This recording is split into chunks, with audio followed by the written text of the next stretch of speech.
Gusts of more than 50 miles per hour are expected in places as the week gets off to a windy start. Forecasters say strong western-northwesterly winds may bring some disruption to transport, with short interruptions to power supplies also possible. This morning will be very windy, with dangerous gusts and localized gales, gradually easing through the afternoon. There will be scattered blustery showers, mainly to the west, with sunny spells in the east. Strong winds continuing into the evening, with showers restricted to western hills. Maximum temperature 15 degrees C tonight.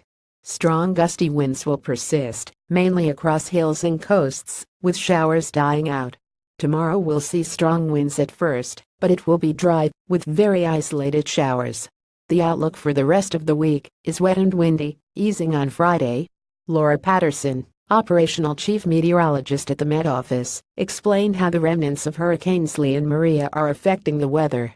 Although both systems will be much weaker by the time they enter the UK's latitudes, the heat and moisture from Lee will give a boost to another developing area of low pressure further north, bringing some heavy rain and strong winds for many northern and western parts.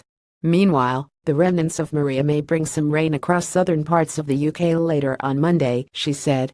The Met Office said it is important to stress that any weather impacts will be very different from those experienced in the Caribbean.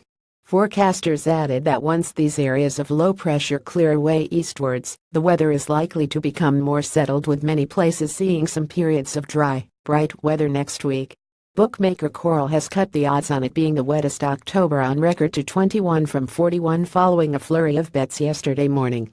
The firm is also offering 52 for there to be snow in October, with spokesman John Hill saying punters are expecting a damp outlook ahead over the next few weeks, as we have seen a flurry of bets for this month to be the wettest October on record, where the odds have been slashed following a strong gamble. With the tail ends of Hurricanes Lee and Maria still being felt, we have also cut the odds on the wind speed to reach as high as 100 miles per hour over the next 7 days.